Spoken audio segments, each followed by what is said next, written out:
What's good, everybody? It's your man Dale Saint. How y'all doing out there, man? It is Sunday, April 27th, if I'm not mistaken. It's April 27th. The month is almost over. May is almost here, guys.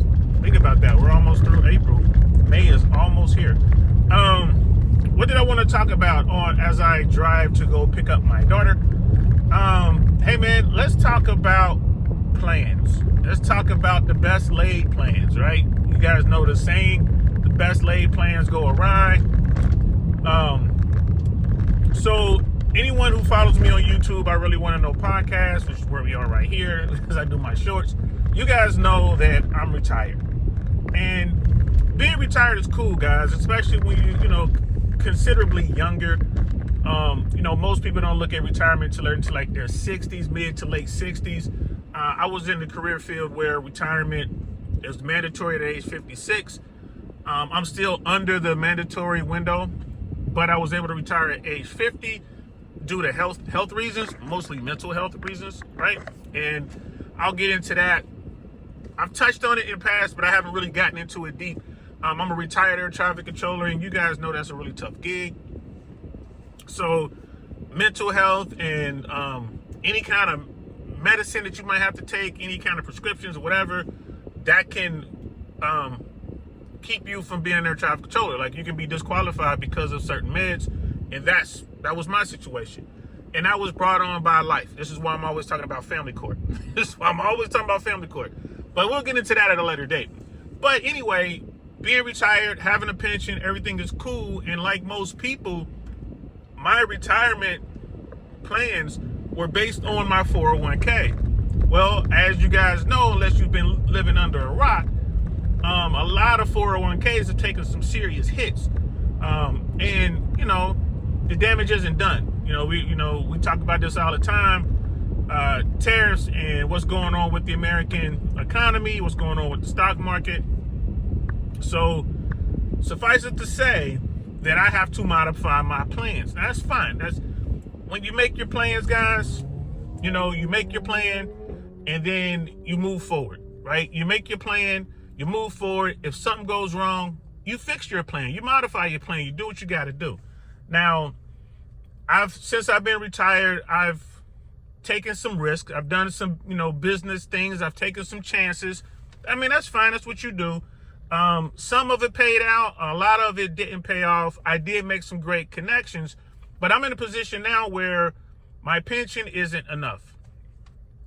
I'm going to have to figure out another way to sustain my lifestyle and do what I have to do. What does that mean? That means I've got to go to work.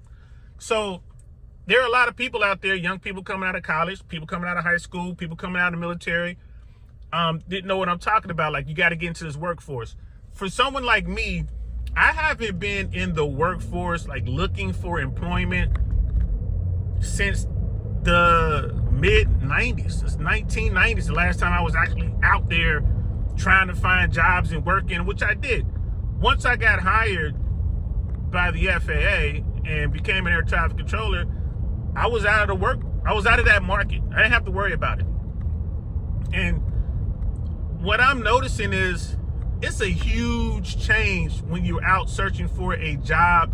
And I'm not even looking for a career. I'm just literally looking for a job, like something that works with my schedule, more part-time. So I'm very picky. I would say more so than the average applicant, right? There are things that I want to do involving my family. Like, I want to be there for my daughter. So I'm not trying to take a position that's going to require a lot of travel. I'm not going to take a position that's going to require me to spend long hours in the office or anything like that, because I don't want to be taken away from my daughter. In fact, I'm trying to find something that allows me to take my daughter to school and pick her up after school. So I'm looking for something that's flexible, part-time, right? I think I have so many requirements, it makes it hard. But the thing that's getting me that I didn't understand prior to, this job search is how AI works in today's market. Like, I have sent, you apply online now. You can use different platforms like Indeed or other platforms where you're going out there and you apply. And, when I was coming up, you fill out an application, you submit your resume, a human gets back to you, right? You talk to a human, you set up an interview. Now, you apply online. Someone sends, you apply. They take your information. They send you a link, right? So okay, you got your link, and then you fill out that information, and then someone sends you another link, and then you go there and you fill out that information, and then eventually, if you make it through the AI and all of the buzzwords and all that kind of stuff, you finally are asked to participate in maybe like a Zoom call or some sort of platform like that where you're actually going to talk to a human. So it's very different than what I was accustomed to when I was coming up back in the day. And I was talking to one of my people who were like really, really good in this world. And she was telling me, she's like, yeah, if you're serious about finding you something, you're going to have to get or pay for someone to work with you on your resume. And, it might cost you a couple, maybe $300. They'll work on your resume and they will adjust your resume in such a way that it'll, get you through the AI portion and then get you to the Zoom, which is the dealing with the human part. And, it's kind of crazy because I was talking to her about it. She's very successful. She's not a recruiter. She's not in that world, but she's, in the corporate world. And she was just telling me like, yeah, this is how it's done.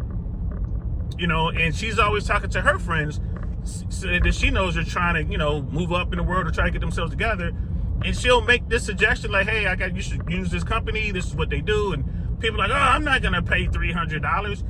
And her point was, you won't pay $300 to get yourself an opportunity to work in a nice career was going to get you some decent money, but you'll take that same $300 and go shopping with it or pay to go on somebody's private boat party or something like that. She's like, it just doesn't make sense to me. Like, she's like, I don't understand. I was like, I don't understand that either. To me, it's like, bro, I would consider, paying $200 or $300 just to get the part-time gig that I want. And I want, what I'm looking for is something in politics. What I'm looking for is very unique. I'm not just looking for a job. I'm looking for something very specific. So to me, it makes sense. Like, yeah, find someone $200-300 just so I can get past this AI thing. So, guys, what are you guys experiencing out there? For those who are out here on the job hunt, what are you experiencing? Like, I don't, like for me, it's kind of like, wow, all right. And, I can see why people are having a hard time getting hired. Because they can't, like for me, it's like, dude, I excel when it comes to sitting down with a person. I'm a people person. I know how to play the game. But in order for me to shine, I got to get past the computer. So, what are you guys doing to get past AI? What are you guys doing to get yourselves, these positions? Let me know. And I don't know if this is the same for people out there doing manual work. I don't know if it's the same for people who are, trying to get jobs in factories and trying to do all this other stuff, working with your hands as a mechanic. I don't know.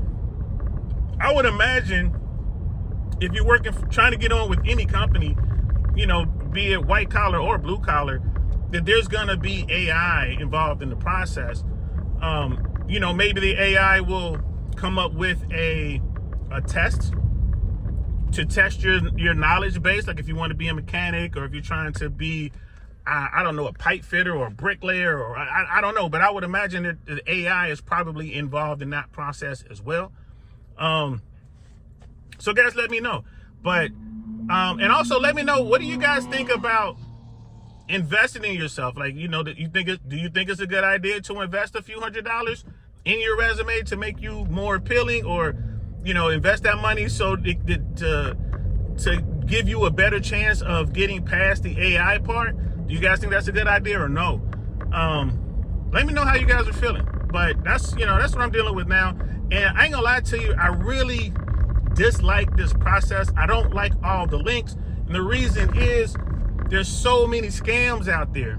So many scams. So if you guys are out here applying, don't be like me. Don't be too afraid of the links. I know there was a company that had a position that I was looking at And I took my time. I didn't want to apply because it was so many links. I just kind of backed off, started doing research to make sure the company was legit.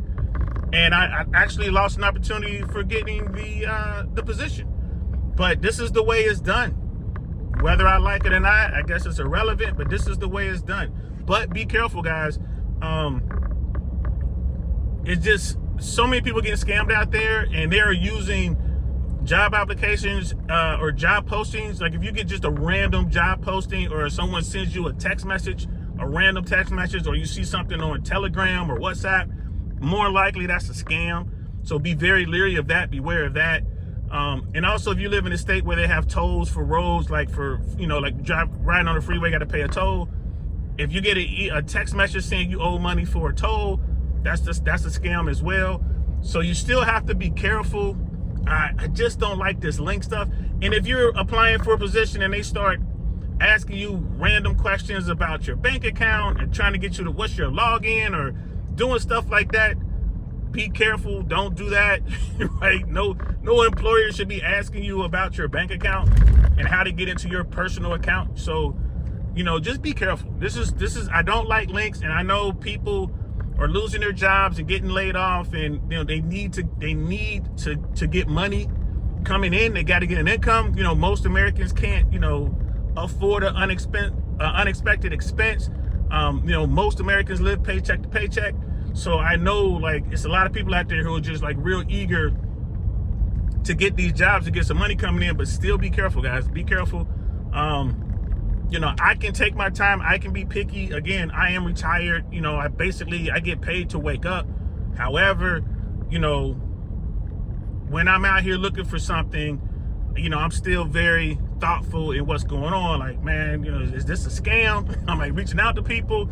But yeah, this is just how it moves. This is how people move now, man. It's link for this, a link for that. Fill this information out, and you're basically dealing with AI, and you have to get through AI before you talk to a human. This is the way it goes. It is what it is. For me, it's this is the way business is done. This is the new way of doing business. It is what it is. So, yeah, let me know down below in the comments what you guys have seen, what's going on with your job hunt, if you're on a job hunt. If you're in HR or have information on how this stuff works with AI and all that, I would definitely appreciate some input on that. And most of all, what are how you guys feel about, or what are your thoughts on actually paying to invest in yourself to make yourself more marketable, or maybe give yourself an opportunity to get that sit down or that Zoom meeting? Because I believe if I get the interview, if I get to sit down with a human via Zoom or in person, I'm going to nail it. I just know I'm going to nail it. But the trick is actually getting to that point, right? How do you get to that point? So anyway, that's all I got to say for now. Hope you guys had a good weekend. I hope you guys have a good upcoming week. And remember, Thursday is the 1st. If you're in Tampa, come check us out in Ybor City, man. Trilla's Gastro Club. We're doing the Tampa All-Stars Comedy Show. That is this Thursday, May 1st. $10 in advance. We're on Eventbrite, man. Just go to Eventbrite. You can find us in there. Check out my Instagram. I Really Want to Know, all one word. I Really Want to Know podcast, all one word. You can see all the advertisements for it. Hopefully you guys come out, check it out. Have a good night. Come laugh and forget about all your troubles for 2 hours. All right. I'll holler at y'all later, man. I'm DL Saint. Peace.